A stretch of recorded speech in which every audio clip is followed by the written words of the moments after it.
Hi, and welcome to Writing with Sandhya. We continue the speculative fiction series this October with a very interesting session today, talking to Professor Anandajit, who has written a trilogy of sci-fi fantasy series, and we're going to hear more about it from him. So this is very exciting. So welcome, Anandajit, to this channel, to my channel. Thank you, Sandhya. Thank you so much. Yes, and we look forward to hearing more about yourself and your works, during the course of the interview. So I had a question, and this is a question I can only ask you. So who is Lucy? Lucy kaun hai? I think Lucy, the acronym is Love, Understanding, Creativity, and Youth. So in a way, Lucy is a reflection of progress to me. It's a reflection of the progress of humanity, human being, nature. So in the nutshell, that's what Lucy is. It's a kind of a mirror. It's a mirror of progress. Oh, that's lovely. And for the viewers, Lucy is the main character in his trilogy. So can you tell me a little bit more about the trilogy itself and your latest book? And how did you come up with an idea for the series? So, well, I had never thought of that we will finally move to 3 books, but I definitely had to express somewhere where I had to join fiction, science, and sustainability all together. And in my academic paper writing, policy paper writing, or say report writing or scholarship journey, I was not getting that space. So fiction book writing gave me that space, and I am really grateful to my agents like the book bakers and my earlier publishers, Terry Press, then Kusunji, my books, then Loxley Hall, because I think they also believed in a very similar way in the vision. And without them, this book would not have been possible. So it is essentially a science fiction come fantasy journey of sustainability, where there is a plot. I'm not going to break the plot through you all, but it is not only about science fiction and sustainability. It's a kind of an assimilative experience that over the years I have felt through and gone through, and then I had to express myself. So it has many other layers rather than just a simplistic plot of science fiction. And it's like a journey. So it keeps on coming to me and I keep on writing. So as of now, it has taken 3 steps. That's why the 3 books. The first book was Lucy and the Train, the Tryst with Sustainability, from where I started. And that book was also possible because I should mention the name of late Mr. Praveer Sengupta, who first read the manuscript along with Anjana Basu, who said that this book needs to come out. And I think these 2 people, if they were not there, I would not have been able to today reach out to so many people. And they supported me. And then the second book came out with Dr. Debashish Chakraborty, who has been a mentor and friend of mine since 2002. He also believed in my journey, and we joined hands together. We wrote Lucy Meets Artificial Intelligence. And then the third book, which is the Lucy and the Rise of the Parabola. And so the protagonist, Lucy, is moving on, but Lucy is just not one girl or a character. As I said, Lucy to me is also an evolving, evolutive journey of the progress of humanity and nature and anything, love, understanding, creativity, youth. I think that's what is binding the existence of us. And so Lucy is a reflection of that. That's wonderful. I think there's lots of large themes out there. So I think since you've dealt with all these kind of topics, how do you see the relationship between science fiction and culture, or even the boundaries between science fiction and reality? Because you're talking about a lot of the causes that we have today on this planet. One thought that has been enamoring me, and a thought that I have not been able to get a clear answer, and I don't get a clear answer to any thought that way. So what is the relationship? Do we think of a symbiotic relationship? Do we think of a one-way relationship between a science fiction and culture, or do we think of a simultaneous relationship? Do we think of a feedback relationship between culture and science fiction? Because I have a feeling that finally culture is a very underrated, and sometimes culture is also a very unknown, not well thought through term also, which we use often very loosely, but also it is extremely important. And to me, science fiction and culture, I have always felt that science fiction and culture is extremely important, because if we read about the history of science fiction and the history of dystopic fiction, for instance, I mean, there are certain references which I can mention to you. There's a book by Robert Adams, History of Science Fiction. It's a Palgrave publication. And then there's a book, The Nature of Dystopia, a History, by Clarice, I think, if I have not misspelled or mispronounced it. So these two books, if you read, you will see that, so they start from the Greek Roman times, and actually they go back much earlier, even before that. For instance, no matter if you read even in the India's Vedas and Upanishads and the culture at that point of time, I mean, what you see as an element of science fiction was also coming from the cultural construct of the society of that point of time. I mean, the entire Protestant culture across Europe shaped up speculative science fiction. And there is no denial about that fact. I mean, there are factual proof to that why speculative science fiction arose had a huge thing to do with the division between Christianity that was happening. I'm just taking one religion that way. But religion, culture, theology are also three distinct things. You asked me a question of culture, but I think when we think of a relation between science fiction and culture, we also cannot distinguish between, there is also a very subtle relation between science fiction, theology, culture, and religion. So culture and religion and theology needs to be seen together when we have to think of a relation with science fiction. That's it. And definitely there is a relationship. I see it as a feedback relationship. That's a hypothesis that I have been thinking through for a long time, that the two actually constantly impacting each other in a feedback loop. So one does not cause the other, or it's always the two causing an inward and outward impact on both. And in a time tracing journey, you will see that is factually true. Yeah. So it's, so kind of like a closed loop, and it's a reflection. I think one sort of reflects the other or mirrors the other. One gives you a little bit of flexibility with creativity. But yeah, it comes from, I think, where we are and, the times we are in. So, yes. And so you said that you hadn't actually thought of, the sci-fi series, but you did collaborate with another author for the last two books. So how easy or how difficult was it to, collaborate with another author for something which you had originally conceived?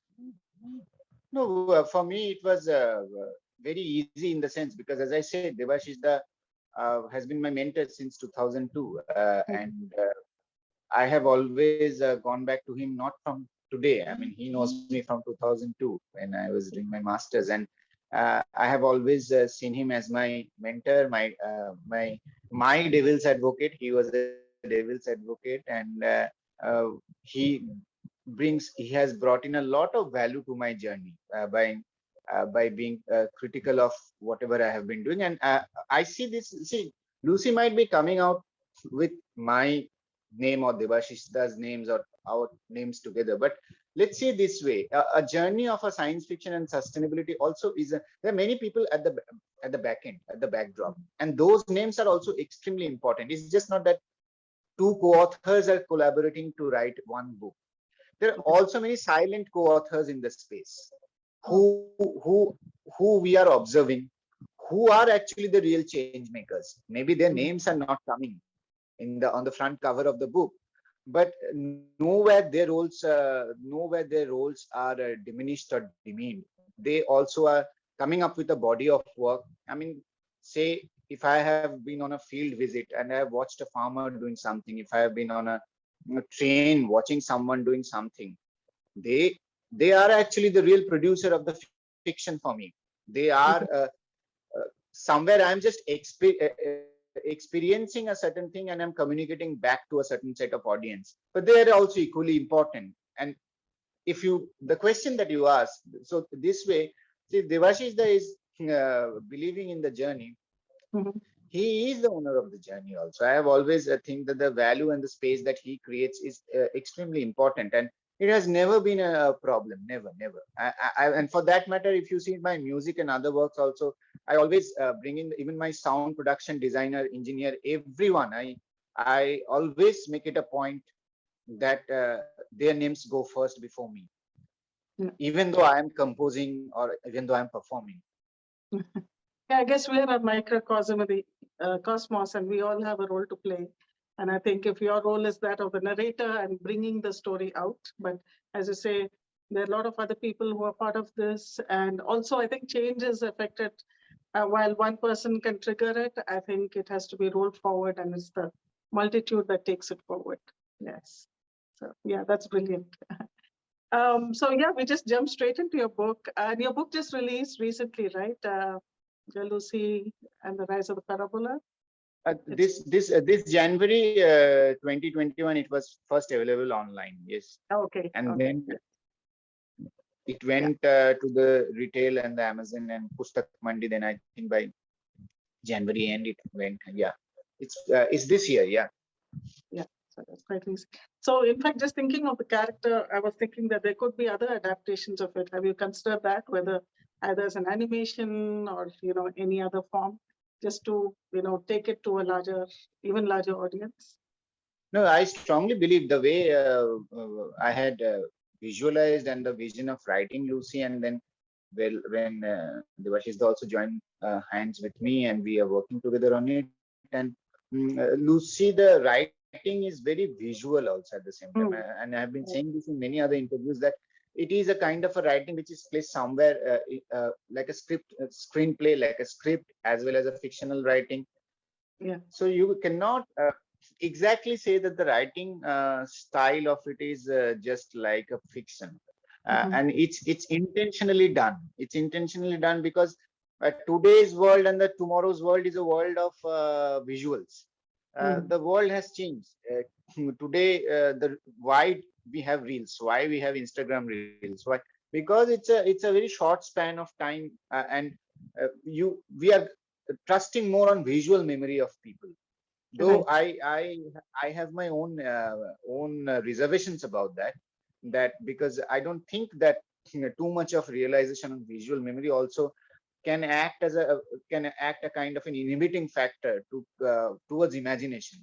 I have, but leaving that aside, the second and the third book, even the first book, is written very visually. No, for that matter, all the books that I write, at least the Lucy series, not the other ones I have written, for instance, the Pink Gender Extended and the Rise of the Club of Central Tendency, they are completely a social drama, a thriller. Those are completely different. Those are completely on a social issues and some completely written differently. But these three books, I have sketched the books. So Lucy and the Train, Lucy meets artificial intelligence.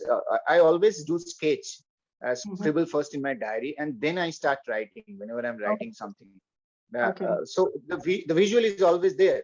So it is first germinating as a visual production to me. That visual production can be a documentary or a film or a web series or anything, or it can be a short film. It can't be a short film because the way that now the Trinity, the canvas of Lucy has turned out to be, it has to be a full-fledged film or a series or a web series. Given the way that things have turned out this week in the form of visual series, or can be a visual animation series. It can be that also. Okay, yeah, we look forward to the visual adaptation of it. It sounds interesting. I think it'll just reach maybe a younger audience who also needs to know more about these things, and in an easy way, the way you've done it. I think we jump straight into your books and all of that, but you do have a huge background in academics and academic writing. So a question about the writing, but could you tell us a little bit about what you do in your normal life apart from writing? So I lead that way. I lead a very mundane life. My day starts every day at 6:30. I reach my university workstation. I love to call myself more as a worker, and I think that the entire day I'm working.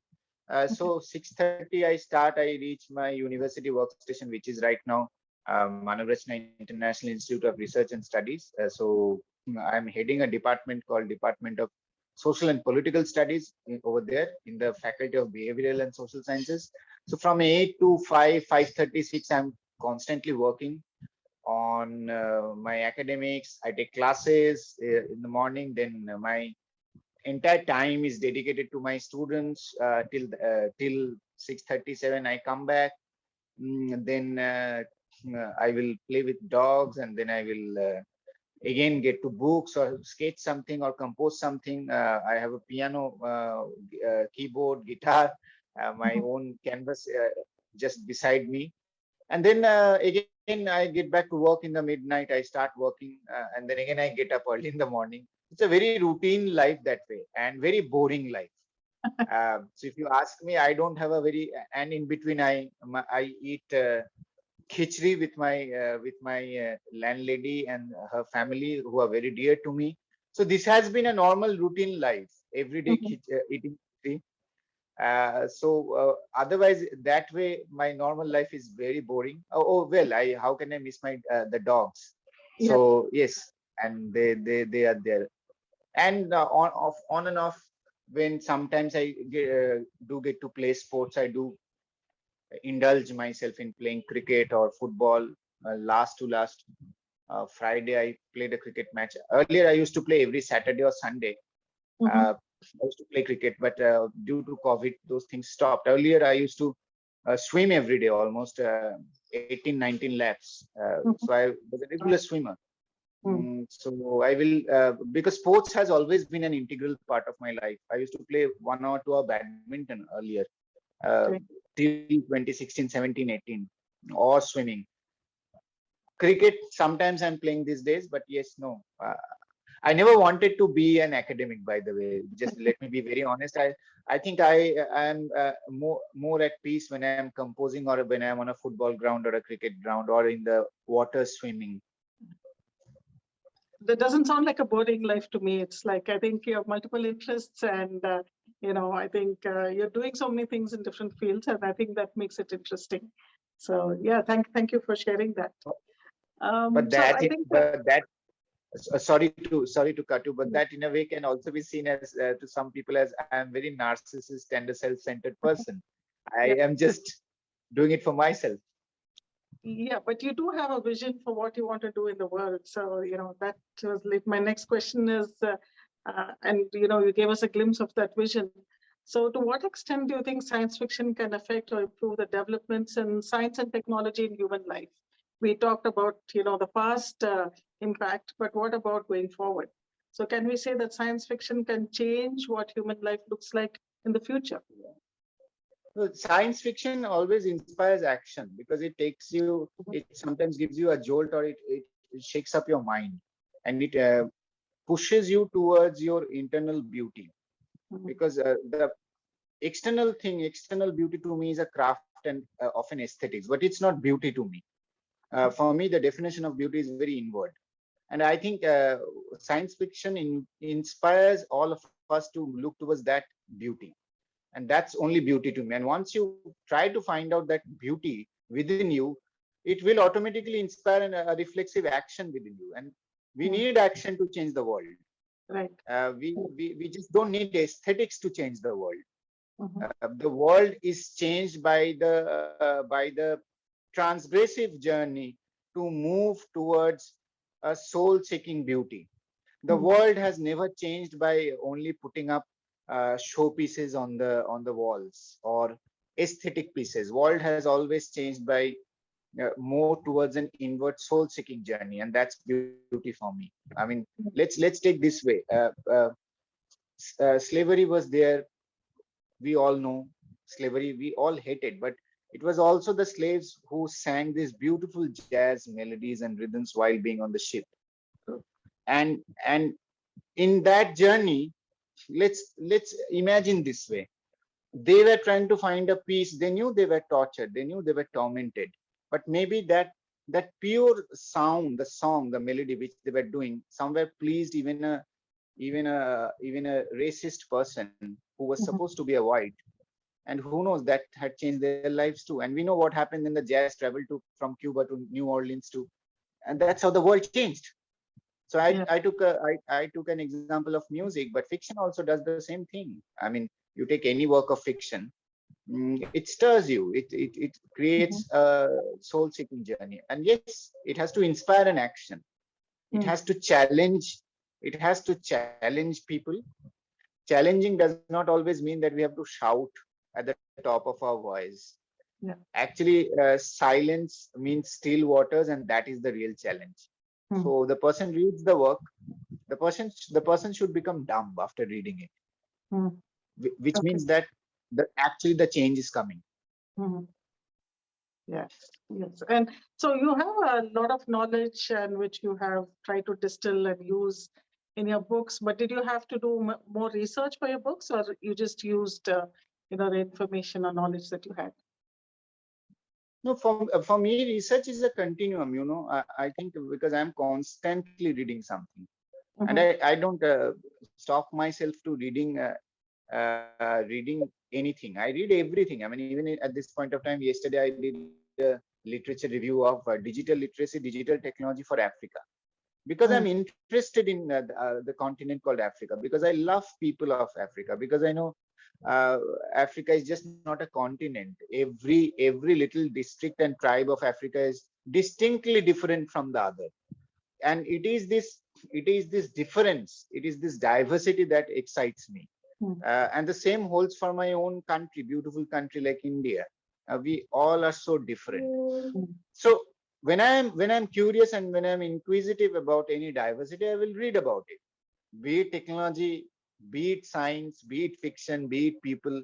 And so it comes naturally to me. I will not, and I don't think research is just that like a stock variable. You had done something, it got stopped. No, it's a continuum like us.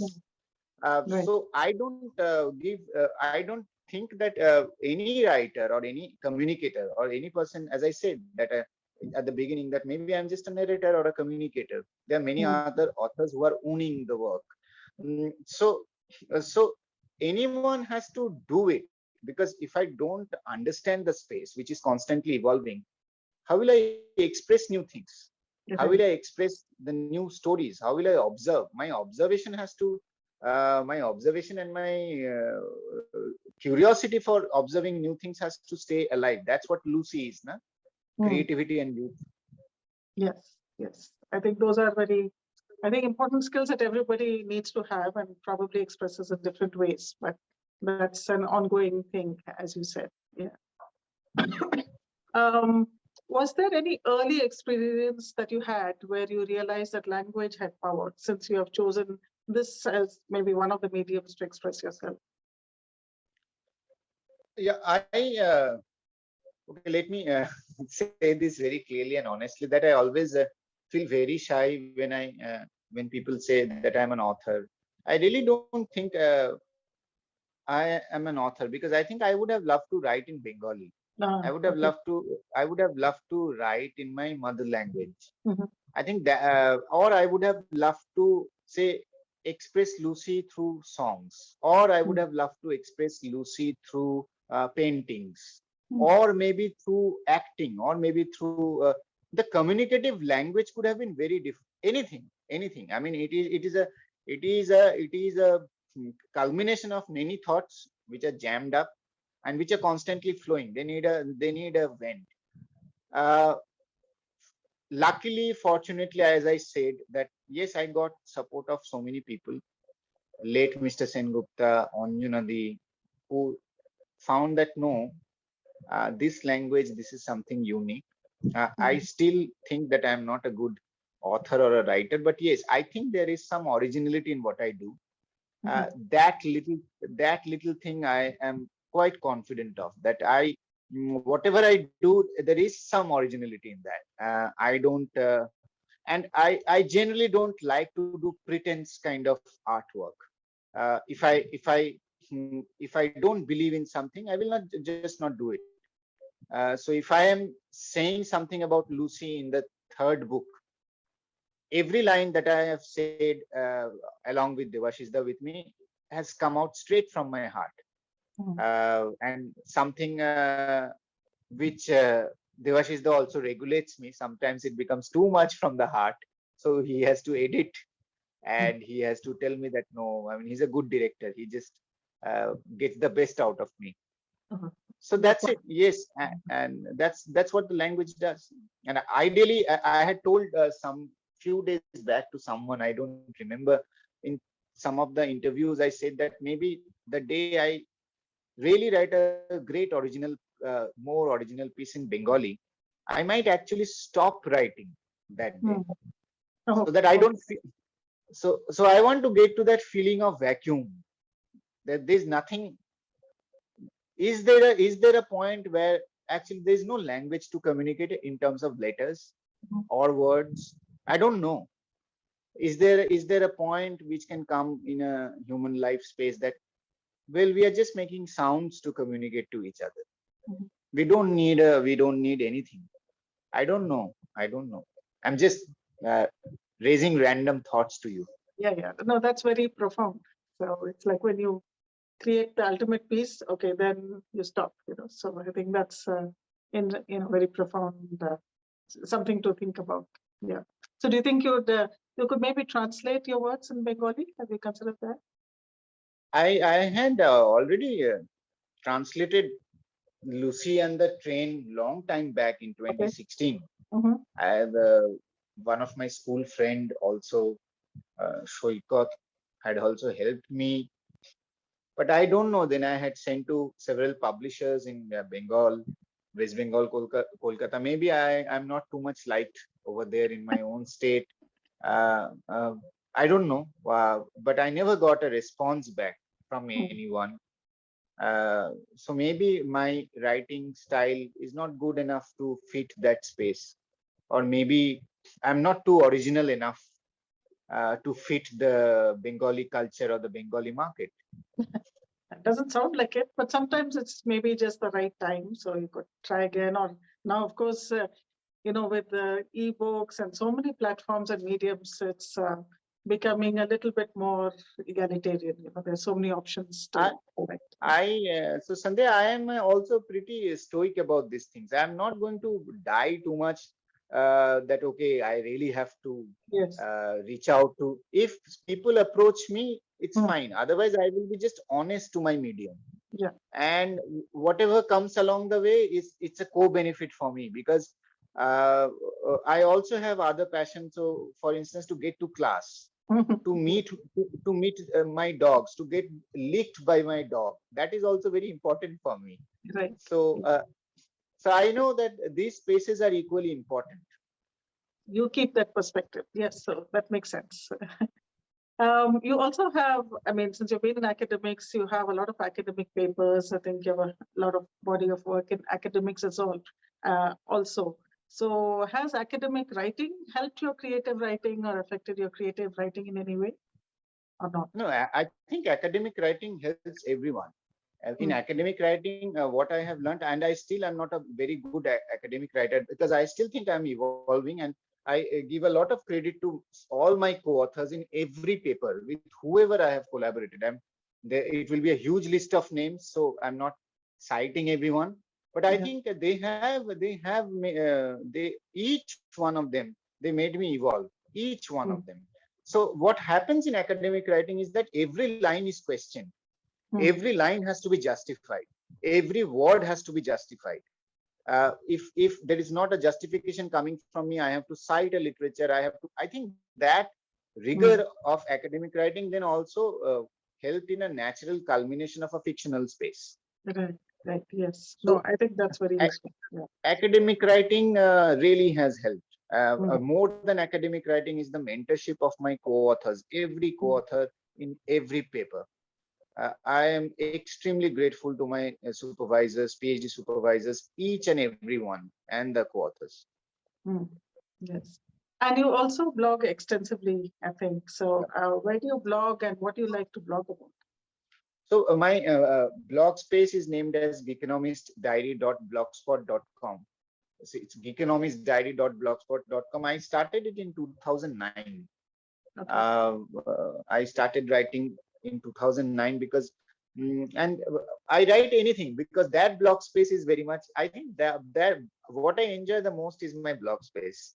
Because the blog space is where I can, okay, let me tell you this way. My blog space is very much like I actually see a prototype of me every time when I go to my blog space, and then I don't actually understand that prototype, Hmm. and a new prototype comes out every time, which may be in a academic or a fictional space. Often in an academic space, well, there is a boundary within which you have to work on. In a fictional space, well, there is no bound, but still there is a plot structure. There is something where you have to work within that. You have to think of the audience or what imagination you want to capture. So that structuring still needs to be done. There has to be some structure. But my blog space is just something like I'm giving a note to my own self. So it's a note to my own self. So there I can write 4 poetry lines. There I write short stories. There I can write anything, any issue that bothers me. So it is more of some self-portraying notes, which I don't think any other communication form does to me, apart from music, and apart from, I think, a little bit of portrait and when I express myself on the sports ground. Yeah. Okay. Yeah. So it gives you a lot more freedom to, I think, express yourself, and it's maybe a truer reflection of, I think, who you are, or I think who you keep Yeah. evolving. Yeah. So yeah, that's great. So we'll keep the links down in the description so everybody can check out the blogspot as well. Okay, so now we're getting to the rapid fire round, and this is on sustainability. So I don't know how much of a rapid fire we can do, but let's give it a shot. Because you have so many myriad interests that you spoke about, and I did want some of that, to come out in the interview, in addition to, you as an author and the book. So, okay, question one. So how can music help sustainability? Yeah, music is about your emotive feelings, and it opens up colors of your mind. It opens up frontiers and pushes you to move beyond frontiers. And sustainability also is all about that. How you see different colors in your life, how you see collective colors, how you see individual colors, how you see a spectrum, how you see diversity. It is all about developing that eye, and music helps in building up that eye. It's a process. That's beautiful. Yeah. And even that sounded visual to me. So how can art make the world more sustainable? As I said, art has to inspire action. Mm. I think sometimes I don't believe always art for art's sake. So I'm more of the kind of a person who believe in Tuskin or Tolstoy's political economy of art, that kind of a work. So I will rather go an art which invigorates or provokes or instigates a beauty inside me, which I had mentioned, and inspires an action. And when there will be an action, when I say action, it's a space which will evolve. We don't know which positive, negative, non-affirmative, affirmative, indifferent action. Action can be again of different types. But action is important because somewhere it will then over the long term will define a space. And that's what will change sustainability. So art inspires action and that defines sustainability. But then what's the connection between math and sustainability? Mathematics is about understanding patterns, and patterns are, you need to understand patterns to understand sustainability, because sustainability is also about patterns. That's true. That's true. Very true. And economics, you're an economics professor. How can economics impact climate change? Economics is a social science. I call it that way. It's not a mathematics. So if it's a social science, it has to be a life skill. It has to be a lifestyle. If it inspires a certain kind of a lifestyle and life skill, it has to change the domains of sustainability, the social domains of sustainability, and it will change sustainability paradigms. It's fascinating. And, I think you talked about your dogs. I think you worked for the WWF as well. So what's the importance of wildlife and animals for sustainability? Well, I think animals animals teaches us and train us also about order, discipline, love, unconditionality, and all these are important to understand sustainability. We need to learn from animals. So thank you so much. And I hope people have learned a lot from this about sustainability and are inspired to at least learn more or be more aware or do something, at the end of this session. And I wanted to ask you, are you working on, I know you've just released this book. Are you working on anything else? What's your next project? I am currently working on a book on culture, identity, violence. I've just written down on culture, identity, and violence. It will be a fictional book. I've just written 13, 14 chapters of it. Let's see where it goes. Okay. Yes. Well, wish you all the best for that. And I know that you're a very accomplished musician as well. I've seen on your Instagram and your song. So, is there anything that you would like to sing or play for us? That would be lovely. Yeah. Will you like to hear a composition of mine? Yeah, that would be great. Yes, an original one. Yeah. I think few weeks back I composed a ghazal, and it's still a work in progress. So I named the ghazal as Hasrat. Hasrat means essentially it's a desire or a wish. So that's what the meaning of Hasrat. So few lines of that maybe. Okay. Sure. This was an attempt on a ghazal for after quite some time. They composed in August. Is it audible? Yes. ये हसरत देती है दस्तक, यूं ही चला राही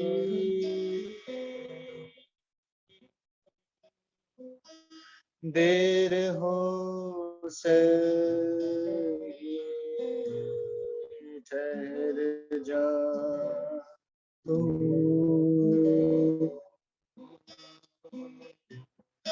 ठहर जा तू, इन सांसों की खुशबू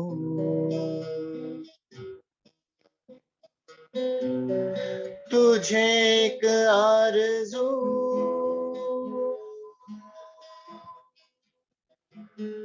मेरी बता,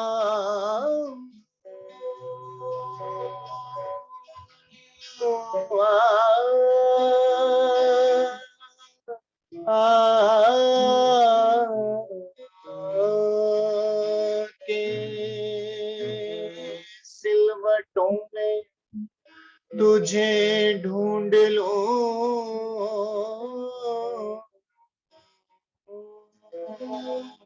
के सिलवटों में तुझे ढूंढ लूं,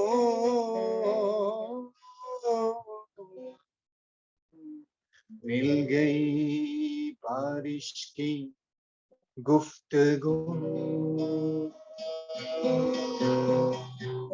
मिल गई बारिश की खुशबू,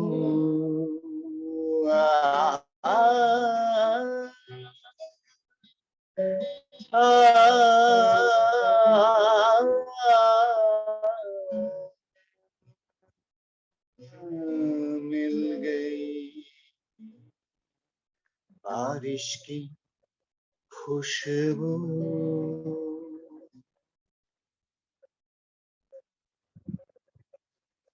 Few lines. वाह वाह, क्या बात है. बहुत खूबसूरत. Yeah, thank you so much for playing it for us. And with that, we come to the end of this interview. I'm really grateful that you played this for us and shared all your visions. So here you have it, Professor Anandajit Goswami, a visionary yet very humble. Very interesting works that he has out there. The books available on Amazon. Do go out and get it. So thank you very much for being on the show. And wish we could talk a lot more. But do come back whenever you have your next work, and we can talk more about it then. Thank you so much for your for this opportunity. I'm grateful to each one of you. Thank you so much. Thank you. Bye bye. Thank you.